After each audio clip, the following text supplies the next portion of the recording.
ብዙ ጊዜ ትቼው ነበረ። በቃ እነ ሩታና አብርሽን ማየት ከተውኩ ቆይቻለሁ። ማለት ከእነሱ ምንም የምትማሩት ነገር የለም።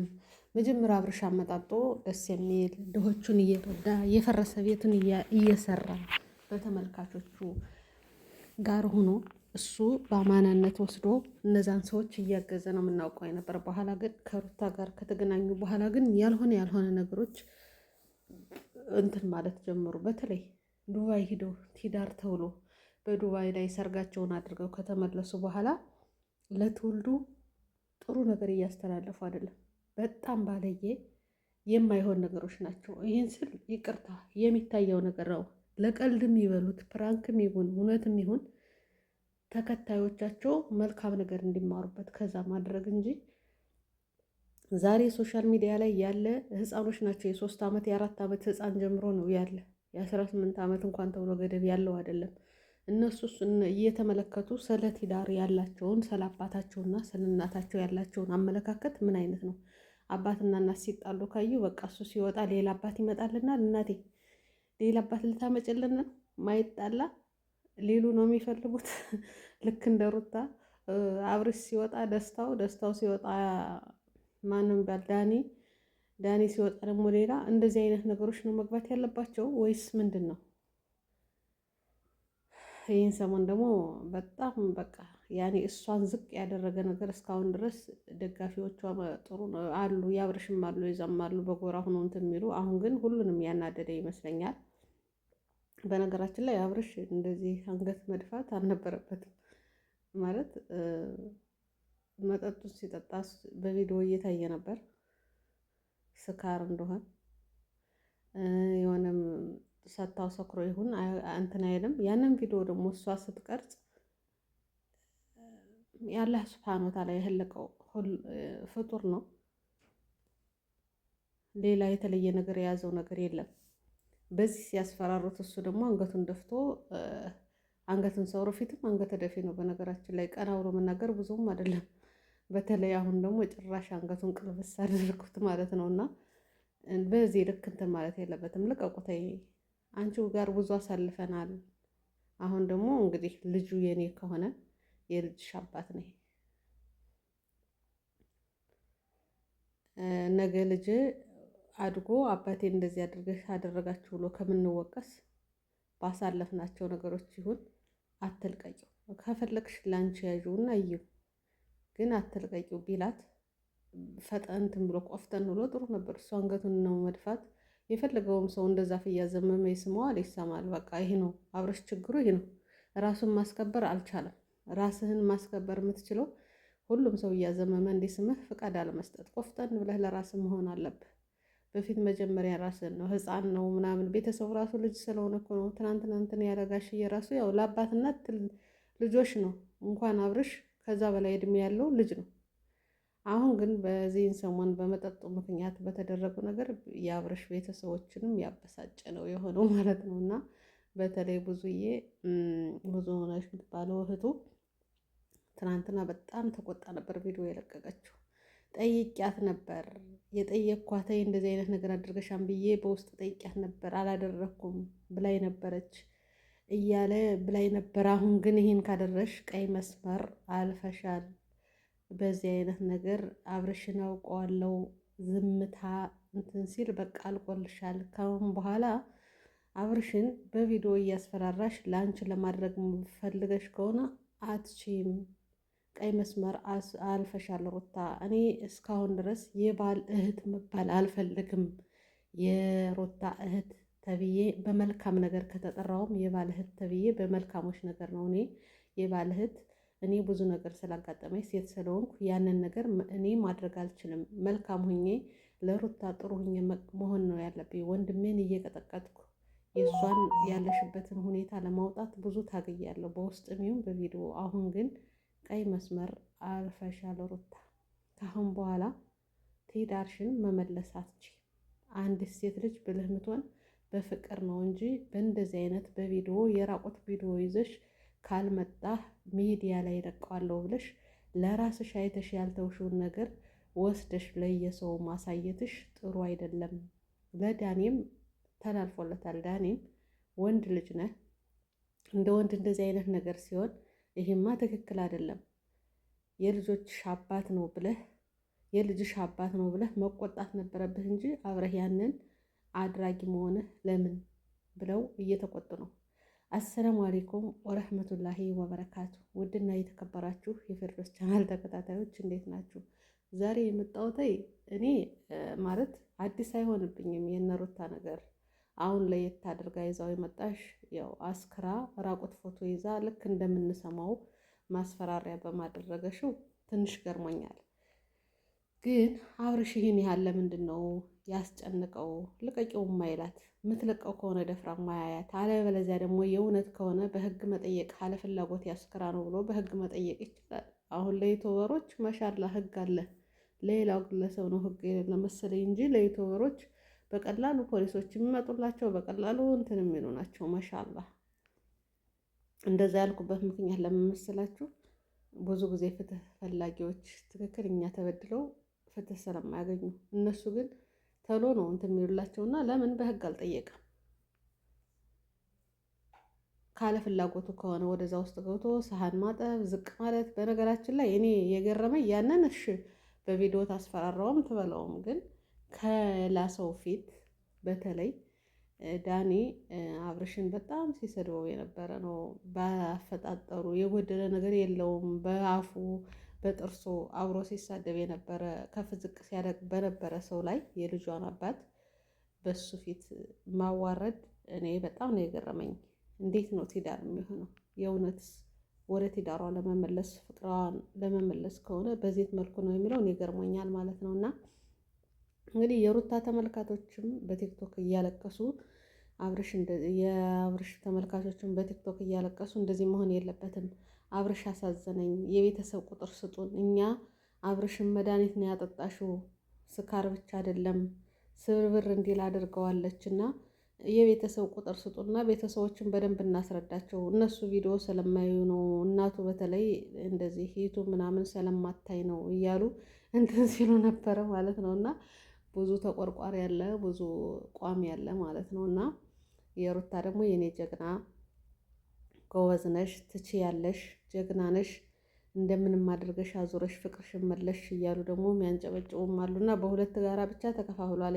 የአብርሽ ቤተሰብ እንትኖች ተከታታዮች በልቅሶ ቀውጤ ያድርገውታል። የሩታ ደግሞ በዘፈን በሙዚቃ በተለያየ ቅንብር ደግሞ እንትን ብለውታል። ጀግና ነሽ፣ የሴት አለቃ፣ የሴት መደምደሚያ፣ በጣም ጀግና ነሽ ሩታ። አብርሽ ብሄር ደስታው ይገባል፣ ደስታው ቢወጣ ዳኒ ይገባል፣ ዳኒ ሲወጣ አብርሽን ታስገቢያለሽ። በጣም ጀግና ነሽ። የወለድሽ እንኳን አትመስይም፣ ሰውነትሽ ጥሪት ብሎ ነው የመጣው። ቆንጆ ነሽ፣ ስትወልድማ አማረባት እያሉ እነሱ ደግሞ በዛ ያጨበጭባሉ ማለት ነው። እና ሰው ሲወልድ አንገቱን ሰብሮ ቁጭ ይላል እንጂ እሷ ግን ጭራሽ አገግማ ወጣሽ አለሽማ እያሉ በዛ ያንጨበጭባሉ ማለት ነው። እና እንግዲህ በዚህ ላይ መጨረሻው ምንድን ይሆናል የሚለውን ነው እኔ ሀሳብ ይዤ የመጣው። እኔ እንደ ሀሳብ ነው፣ ማንንም አልደግፍ ማንንም አልነቅፍ። ለምን መሰላችሁ? እውነትም ይሁን ውሸትም ይሁን የእነሱ ነገር የሚያስተምር ነገር የለውም። ትክክለኛም ይሁን ለቀልድም ለዚህ ድራማም ይሁን የሚያደርጉት ነገር ምንም ከነሱ ሀባላይነት ባለየ መሆን ይልቅ ምንማረው ነገር የለም። በተለይ ሩታ እንደ ሴት የምታደርጋቸው ሀረካዎች እኔ እንጃ ተከታታዮች በምን እንደፈለጓት እኔ አላውቅም። ማለት እንደ ሴት ያኔ ባህላችሁን የሚጥስ ሃይማኖትን የሚጥስ ነገር እያሳየሽ የኔ ጀግና፣ የኔ ቆንጆ፣ የኔ እንቶኔ ተከታታይ ስትሆኑ እውነት የምትወዳት ከሆነ እኮ እንደዚህ አይነት ስህተት ነው እንደዚህ አይነት አታድርጊ ማለት አለባችሁ። አሁን ግን እንግዲህ ብዙዬ በጣም ተናዳ ነው የመጣሽ። ቪዲዮ ላይ በጣም እየተናደደሽ ነበር። እንግዲህ ምንም ማድረግ አይቻልም። ችግሩ አሁን ሩታ ራሱ ቢጠፋ ዳኒ በሆነ ነገር ለመስበር የሚያደርጋት ነገር ምክንያት ስላገኘ በጣም ከባድ ነው ማለት ነው። እና ሴት እኔ አላቅም ብቻ ያለው ነገር በጣም ግራ የሚያጋባ ነው። አሳልፎ ሚዲያ አለመለቀቁ ነው እንጂ ለምታሳያቸው ነገሮች እነዛኞቹ ሲሄዱ ይህን እንደናንተ ወንድ እኮ ነው እናንተን ሳላሳያችሁ ቀርቼ ተናደዳችሁ እንዴ? ባሌ ነው እንደፈለግኩ ማድረግ እችላለሁ፣ እቃ የሚጠብ ጫማ የሚጥረግ እንደፈለገ ማድረግ እችላለሁ ብላ ስትመልስላቸው ነበረች። እነሱም አብረሽ ጓደኛችን ነው እንደዚህ እያሉ ብቻ ልምጥምጥ ናቸው ሁላቸውም። እሱም ቢሆን ያን አቤል ነው ማነው የሚባለው? በነገራችን ላይ ሄርሜላ ፎቶ ብሎ ቪዲዮ ይዣለሁ ብሎ በፊትም እንደዚህ ሲያሳየው ነበረ። የእሱን ነው እነሱም ያደረጉት እነ ሩታና ሌላ የተለየ ነገር የለውም። አንድን ሰው ዝቅ ለማድረግ ለማዋረድ መለያየትም ካለ በሰላም መለያየት እንጂ ለማውረድ የሚደረገው ነገር በጣም ከባድ ነው። እኔ አላቅም አዶኒ የሚለው ነገር አለ። የእነሱ ከፍታ ለእኔ ምንም አያደርገኝም፣ ደስ ነው የሚለኝ። የሰው ከፍታ ያስደስተኛል። ያን ከፍ ስላደረገ እኔ ከፍ አልልም ብዬ መመቃኘት አልፈልግም። ሁላችንም በምንሰራው አይዲያ ነው የምናገኝ። ከፍታ ያስደስተኛል እንጂ እንዲያውም ለነሱ የበለጠ ባግዛቸው ለሚሰሩ ሰዎች ከፍ ለሚሉ ሰዎች ደስ ይለኛል እንጂ የእነሱ ከፍታ ለእኔ ምንም አይቀንስብኝም እያለ ሲናገር ነበር። ግን አንድ ሰው ሲሰራ ያንን ለመጣል የሚደረገው ነገር አሁን አብረሽን ከሚዲያ ላይ ለማውጣት የሚያደርጉት ነገር ዳኒ በተለይ የግል ጥላቻ ያለበት ነው ይሁን። በተለይ ደግሞ ከእሷ ጋር ሲሆን አሁን ያለው ነገር የሚያሳየው ሀረካት በጣም በቃ የሚያናድ ነገር ነው ማለት ነው። እኔ ራሱ ተናደድኩ። እንደዚህ በላት እየተባለ በነገራችን ላይ በራሱ መናገር የሚችል አይመስለኝም። አብርሽ ሞኝ ነው እያላችሁ እናንተ ሞኝ አድርጋችሁ ልትቀሩ ነው እንዴ? ልጁን ነው ያለሽ እሷ ማለት ነው። የዋህነት አንዳንድ ጊዜ ሞኝነት ይመስላል እና አንዳንድ ጊዜ ደግሞ ራስን መውደድ ጥሩ ነው። ራሳችሁን ውደዱ ብሏል አዶኒ። እውነት ነው። ራስን መውደድ ማለት ራስን ማክበር፣ መጀመሪያ ራሳችሁን ማክበር፣ ራሳችሁን መውደድ፣ በራስ መተማመን፣ እንደዚህ አይነት ነገር ሲኖር ጥሩ ነው። አብርሻውን በራስ መተማመን የሚባለው ነገር የለም። በቃ ዝቅ በአንድ ጊዜ ነው ውድቅ የሚለው። እኔ እንዴት እንደሆነ ያላቅም። እንደ ወንድ ልጅ እንኳን እንትን አይልም እና የሴትን እንኳን ያህል እንትን አይልም። ትንሽ በቃ በጣም ነው አንገቱ የሚደፋ። ብዙን ጊዜ ስታዩት አንገቱን ነው የሚደፋ። እና እንግዲህ እነ ብዙዬ ተነስተዋል ማለት ነው። ምንድን ነው የሚያደርጉት? አብረን እናያለን። እናንተ ምን ተሰማችሁ? በአብርሽና በሩታ አሁን ባለው ሀረካት የተሰማችሁን ነገር በኮሜንት አስቀምጡ። እኔ እንኳን ሂኖ ብሎ ትችት መተቸት አልፈልግም። የማልፈልገው ለምን መሰላችሁ? ማፊ ፋይዳ ያኔ አንዳንድ ተመልካቹን የሚያከብር ተመልካቹን የሚመለከተውን በደንብ የሚመለከታቸው ሰፖርት የሚያደርጓቸው ብዙ አሏቸው አረብ ሀገር። እነሱን የማያከብሩ ሰዎች ምክርን አንዳንድ ኮሜንቶች እኮ ተይዞ በነዛ ኮሜንቶች ነገሮችን ያስተካክላሉ። ሩታ ግን በጣም እየባሰባት ሄደሽ። ቤተሰቦችም እንግዲህ ሂቲቱ ምናምን ነው ወጥተው እንትን የሚሉ የነበረ። አሁን ግን እነሱም ዝምታቸውን መርጠዋል ማለት ነው። ዝም ያሉበት ምክንያት ለምንድን ነው አላቅም። ብዙዬ ናት ወጥታ እንትን ያለሽ። እንግዲህ አንዳንድ ጊዜ ትዳር በሁሉም ፍላጎት ሲሆን እንጂ ስንት መስዋዕት ከፍላችሁበታል የሚባለው ምንድን ነው? መስዋዕት የተከፈለው እኔ የምለው በቪዲዮ ነው ሲመጡ የምናያቸው። ምኑ ነው መስዋዕት የተከፈለበት? ግን ውድ ቤተሰቦች መስዋዕት የሚባል እናት አባቶቻችን ስንት ችግር አሳልፈው ስንት መከራ አሳልፈው በእግራቸው ሄደው ሳይበሉ አድረው እኛን ወልደው እንትን ሲሉ እኮ ያንን ያሳለፉት መስዋዕት ለእኛ እንድንጠነክር ነው የሚነግሩን እንጂ እያማረሩ አይደለም። ጠንካራ እንድንሆን የእናንተ ዘመን ጥሩ ነው፣ የእኛ ዘመን ግን እንደዚህ ነበር፣ እንደዚህ ብላችሁ ጠንክራችሁ እናንተ ጫማ ሳይቀደድ ፋሽን ጫማ ነው የምትለብሱ፣ እኛ እንደዚህ ነበርን፣ እንደዚህ አድርገን ነው እዚህ የደረስነው፣ አንዴት ልብስ ስንት ዓመት ለብሰናል እያሉ ነው እኛ እንድንጠነክር ያደረጉ እንጂ የእነሱ መስዋዕትነት ምንድን ነው? በቪዲዮ መጥቶ መለቃቀስ ነው ወላ ምንድን ነው? ምንድን ነው መስዋዕት የተከፈለው? እኔ በተለይ መስዋዕት ከፍላለሽ መስዋዕት ከፍለዋል የሚባለው ለትዳራቸው መስዋዕት የከፈሉት ሴት ማምጣት ስታኮርፈ ባሏ ጋር ወንድ ይዛ መምጣት፣ በዛ ነው መስዋዕት የተከፈለው። ከሁሉም ወንዶች ጋር መሄድ የቱ ነው መስዋዕት የሚባለው? ነው ሽክፍ ብላ ተቀምጣለሽ ሩታ ወይስ አብርሽ ሽኩት ብሎ ምንድን ነው መስዋዕት የተከፈለው? አንዳንድ ጊዜ ትንሽ ነው እድሜው ትንሽ ልጅ ነው ትላላችሁ፣ በኋላ ደግሞ ስለ ትዳር መስዋዕት ስለከፈለ ደግሞ ትናገራላችሁ። እና ምንድን ነው መስዋዕቱ ነው? አብረው እየሰሩት ገንዘብ እንትን እንዳይል ፈርታችሁ ነው። ገንዘብ ይመጣል ወዶችዬ። መካፈል ካለ በህጉ መካፈል ነው እንጂ ለገንዘብ ተብሎ ሰውን አደጋ ላይ ይመጣል።